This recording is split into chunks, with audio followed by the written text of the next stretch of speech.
Welcome to this edition of Simsbury School News. My name is Dominique Avery. Today we're going to focus on special education and community partnerships. It's a big topic, and we're going to tackle it with some very interesting guests. They include Sue Lemke, who, as Assistant Superintendent of Pupil Services, oversees special education in Simsbury schools, Joan Robichar, who's a Simsbury resident and the parent of a student with special needs, who has gotten very motivated herself in special ed advocacy, as well as in a business. Kevin Daly is here. He's the state chair of an organization called SEPTO Alliance. SEPTO stands for Special Education Parent-Teacher Organization. He's also a parent special education consultant.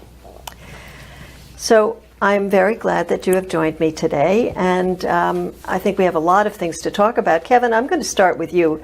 I just mentioned SEPTO. I've read about it for a long time. I knew it had something to do with special education, but I really didn't know anything about it. So I'm hoping that you can, I'm sure there are people who are watching who also don't know anything about it. You can tell us how it was formed, what it does, and why it exists. Sure thing. SEPTO is a unique kind of parent support group. It's a PTO. That's what the letters, Right. part of the letters stand for. But unlike typical school-based PTOs, all SEPTOs are community-wide organizations, and many of them encompass several communities in their area. The focus is on students with special needs and also meeting the needs of their parents, who also have special needs because of the nature of their children. The first SEPTO started about 10 years ago, and there are SEPTOs now in over a dozen Connecticut communities, and they're serving a total of over 20 to 25 communities.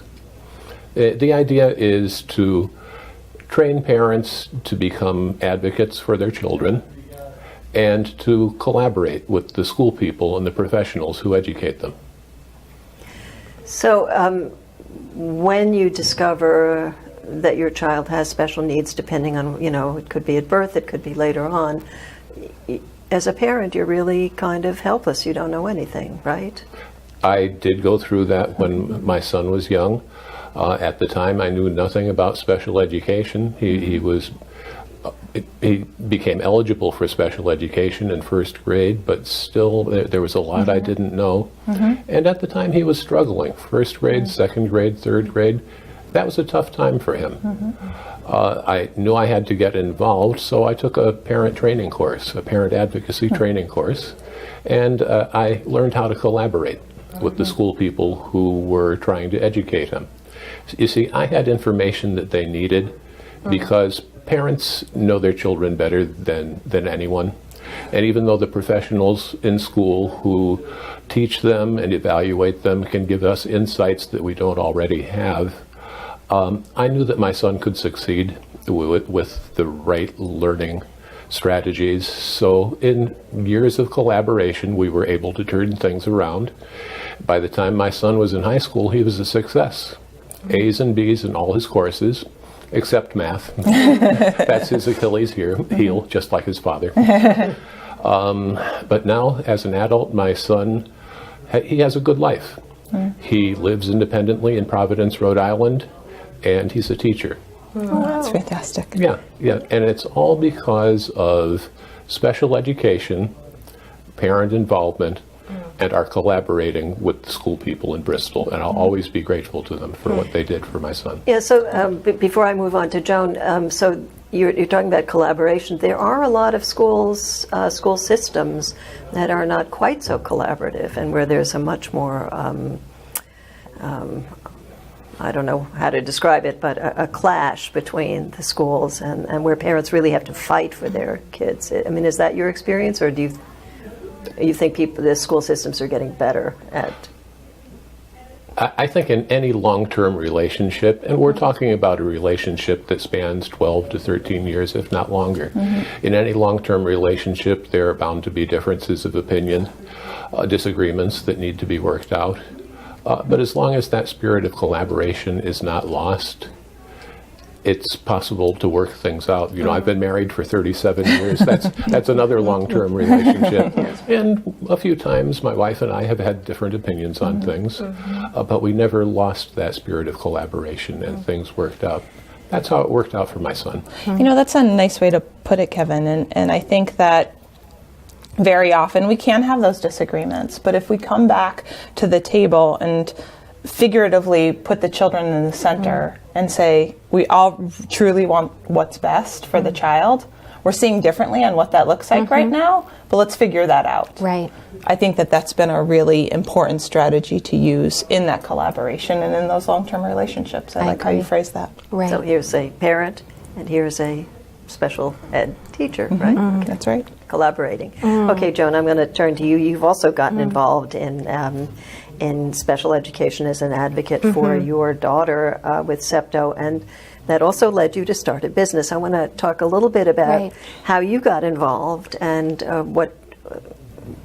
what made you get involved. And As parents of special needs, I don't think any of us start out saying, I want to be an advocate and here's my chance.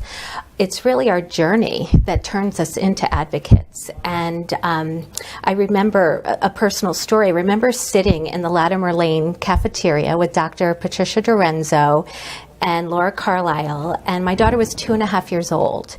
Epilepsy, autism spectrum disorder. I was, I didn't even know where to begin.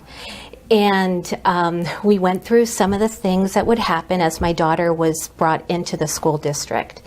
Well, they offered me the service of having a van come up to my house every day and pick up my daughter. And I burst into tears. And the thought of putting my nonverbal autistic child in a car with someone I didn't know was daunting at the time. And I share that because I share that with educators as well, because I think it's important to understand how fragile we are as parents when we come to the table, the biggest job of our life, and we don't know even where to begin. And thankfully, I was in Simsbury Public Schools, and they became my lifeline. They taught me how to take it one step at a time, and it was truly a collaborative experience. And it's an experience that I wish on no one, yet I wish it for everyone, because it brings a level of collaboration that is so key to the development and the success of a child. Without it, it just wouldn't be. so now I mentioned also, I read that you sort of developed an education, a method of education as part of a business as well. Can you tell me a little bit about that and how that got started and what that's for? I really am so fortunate to sit in the role of a parent and to understand the needs of a special ed parent. I also am very in tune at looking at the world through my daughter's eyes and to see her needs. And I am an over-curious person. I observe her educators, every detail about them, what they're saying to my child, how they're saying it, and the effect that it has on my child. Because any little morsel of education that I can get to help support her, I'm going to grab at those. So from the first days of her being in the Simsbury Public Schools, I began doing what they asked me to do, and that was sharing information, whether it be pictures about her belongings or about important people in her life, so that they could help establish for her a sense of belonging, a sense of morning routine. They engaged me. They invited me in from day one. And it's because of this level of communication I had with them, and my way of looking at it through as a technology, as a team of people around my daughter, that I created a business and I created a technology that brings a group of support educators around my daughter, where she's at the center, and people come in and out of that community. Conventionally, there's a lot of communication going on in each direction, but people come and go out of that team. And what Kula Ed, Kula means community of the heart in Sanskrit. With a Kula Ed community, people come into the community and the information is shared, and the information about that child follows the child. It doesn't go away with the people who support that child. That's one thing that it does. But also, often children with communication challenges, with special needs, come home after a school day, and a parent feels in the dark as to what they're learning. And that could be a very frustrating place to be. And I think that's what contributes to the breakdown in the relationship between home and school. So I have the opportunity on a daily basis to talk to both educators and parents about the idea that communication that is quick, simple, and timely will have an effect, a positive effect on a child's development versus scheduling and reporting and all of that. If you tell me that my daughter worked on counting money in school that day, I could then create life experiences that reinforce that in the real world. And communicating around with each other in the community allows for that ease of communication to happen to allow that for the child. So how does this communication happen? How does a teacher that day tell you that they counted money? So there's a daily share module where as a parent in the morning I report to my daughter's educators how her evening was. On your phone, on your computer? All of the above. It's a web-based technology that you can access from anywhere, that you have an internet connection or a phone signal. And you would pull it up on a website, you have a username and password, and you go in and you report to, I would as a parent go in and report to my daughter's team what happened the evening before and how that morning was. And something as simple as my child was up every hour the night before and didn't eat breakfast is information that is useful to the team when my daughter arrives at school. And then on the back end of that, they're reporting home to me every day what she was working on so that I can talk to her about it. How are you spreading the word about this? And you're obviously a technology person. That's probably what you did professionally. How are you getting the word out about this to various? So we've had, thank you to Simsbury Public Schools, we are in the late stages of a pilot. I needed, and I was told many times, if you go to parents, they'll want to buy this. But I knew that it would be an uphill battle for every parent to knock on the school's door and ask for this. And I wanted to know that the market valued it. I wanted to know that educators thought there was value. I've also learned that there has to be buy-in from the top down within a school district, because it's more than a technology, it's a culture. It's a culture that values communication between home and school, because if the members of this culture don't see it as that, if they just see it as a task to do every day, so many other things are competing for our attention that falls away. That falls to the bottom of the list. And now it's day 3 or day 5, and I, as a parent, haven't heard what my child worked on in school that week. Again, that contributes to the breakdown in trust between home and school. So, Sue, you're not just an administrator, but you were a special ed teacher, right? Yes. And you've provided services to a lot of students with autism, for instance, and now you are in charge. So Simsbury already had a great reputation for a special ed. My daughter is dyslexic. We moved here because it had a great reputation. So this seems to be an area that you wanted to talk about, sort of special education and community partnership. So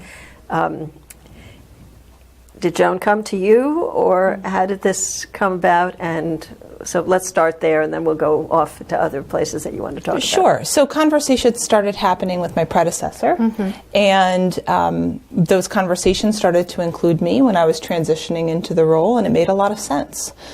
We come back to Kula means community, and community is something that we value here in Simsbury and value within our special education services, and it's also inherent in our mission statement.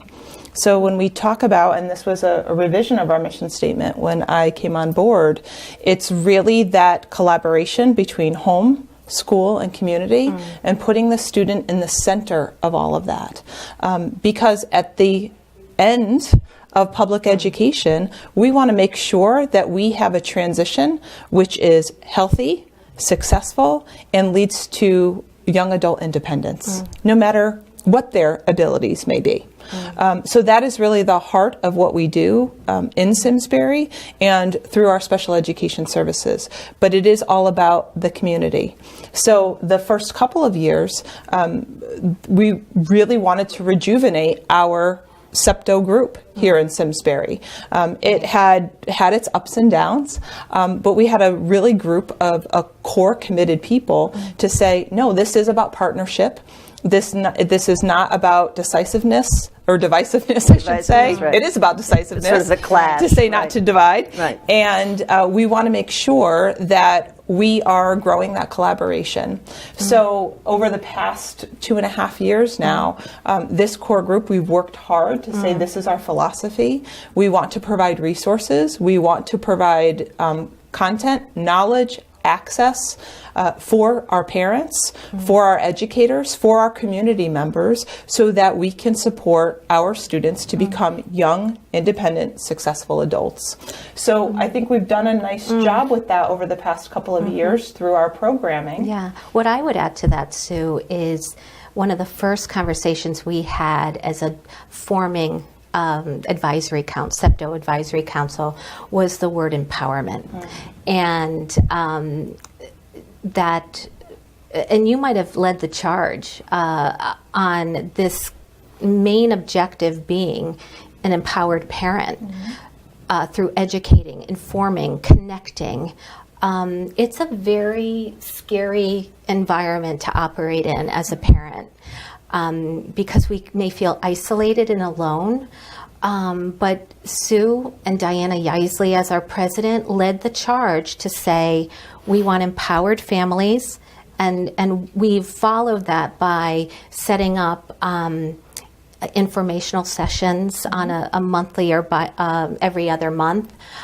We are the hosting school district for the upcoming Special Ed Day at the state capitol. Right. And that is being sponsored by Kevin and his colleagues at the Connecticut SEPTO Alliance.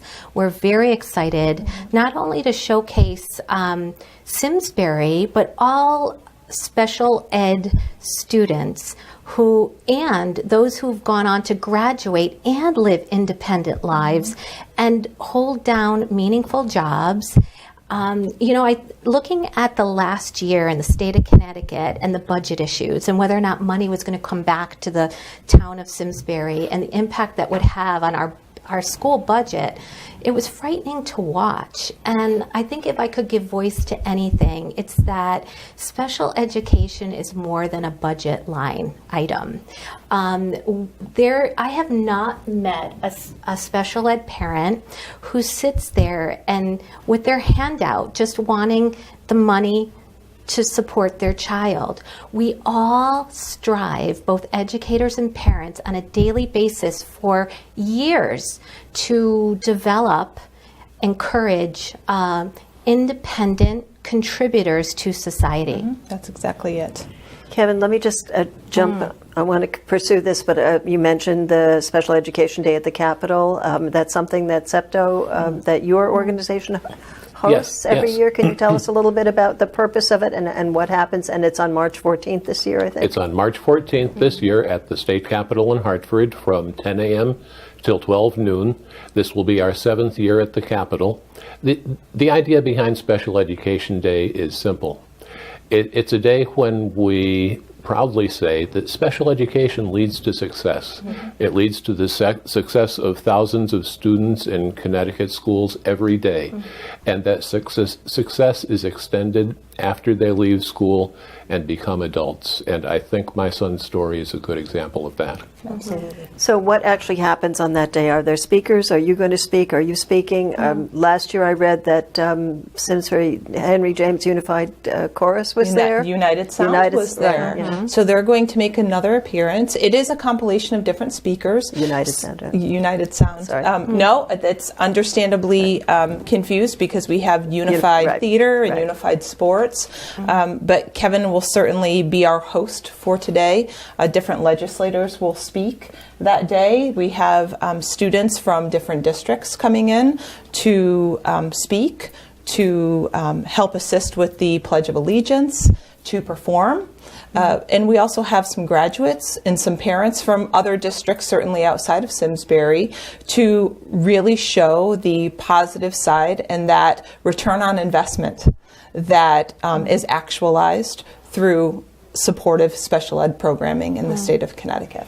Is it primarily directed at legislators? Are you talking, I mean, it's sort of, you're looking sort of at the bottom line. They're going to be dealing with the budget, as you mentioned, Joan.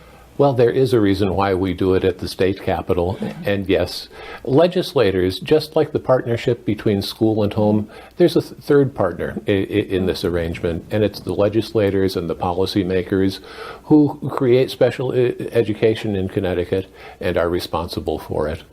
We need to remind them and the public that special education is important and that it leads to success and it improves people's lives. It also leads to employment.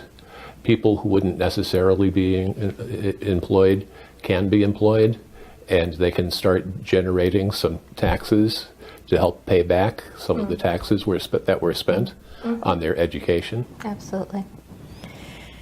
So I skipped ahead to Special Education Day at the Capitol, but you wanted to talk a little bit about special education and community partnerships, and you mentioned that you're sort of in the infancy day of a relationship with the Simsbury Chamber of Commerce. Is that something you want to talk about now? Sure, I can mention that briefly. So again, one of the huge components of student success is a supportive community.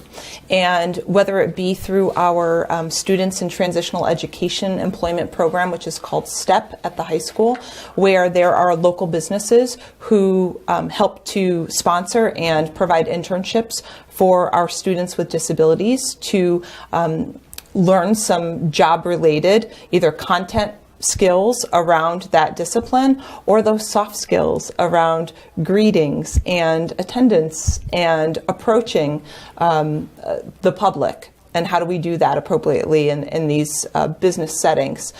We have some amazing partnerships. And so we want to expand on those amazing partnerships. And Lisa Gray, the executive director at the Chamber, has invited us to come and to speak about that potential development for the school systems and parents and businesses to be working together. Again, our students certainly are members of this community, and parents of our students with disabilities are also looking for communities that will continue to support their sons and daughters as adults and want to expand on that vitality here in Simsbury. So certainly more to come. We are at our infancy stages there, but we will be going to one of the Chamber of Commerce after dark sessions and kind of pitching this idea and this collaboration. So we're looking forward to what's to come of that and would love to have you have us back and to explain how that's expanding at some point. So if I'm going to ask each one of you to talk about what are the special challenges now facing special education and facing parents, and is it financial, is it the budget? Kevin, you want to start? Well, money is always a factor in everything, in education and so many other parts of life. I think because of money, it tends to aggravate some of the challenges that are out there, such as finding appropriate employment, housing, even transportation for people who need assistance in doing these things. That's difficult, and aid from the state and support from the state is not what it used to be, and it's not going to get better for a long time. So that's a challenge. That's a challenge that's facing public education. Another challenge comes at the other end of life, the early childhood part of life. In Connecticut, birth to 3 is responsible for children up to the age of 3, but then the responsibility for children with disabilities goes to the school district. And school districts need to have the resources in order to properly educate these kids and prepare them for kindergarten and first grade. I see a lot of school districts doing an amazing job with very limited resources. Biggest challenge? I thank you for that. I think it represents our students, our children, and the families' perspective. I am always sensitive to the situation for the educator as well. I'm always aware of the person across the table from me. And I have, I would say that the majority of educators that have worked with my daughter have committed themselves fully. They've gone above and beyond to support her in many ways. And I look at being a business owner in the education space, I'm aware of the budget cycles for school districts and how long they are. And they're already putting in budget dollars now for next year.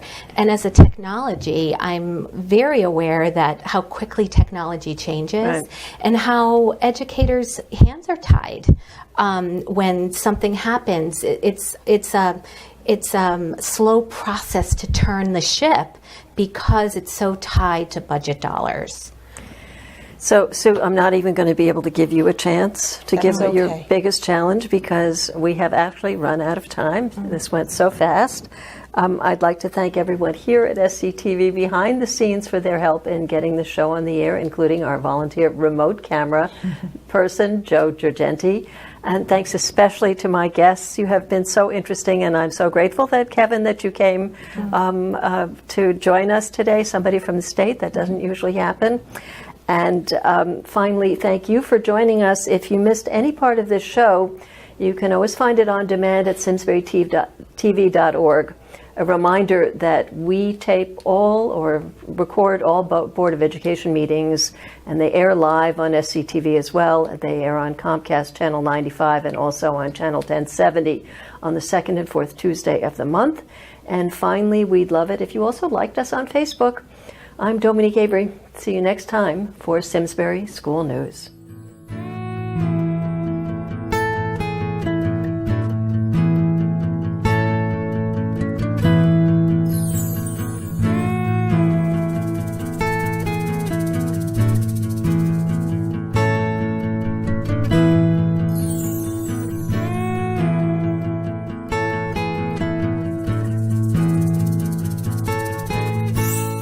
Funding for Simsbury Community Television is provided in part by contributions from viewers like you. Thank you.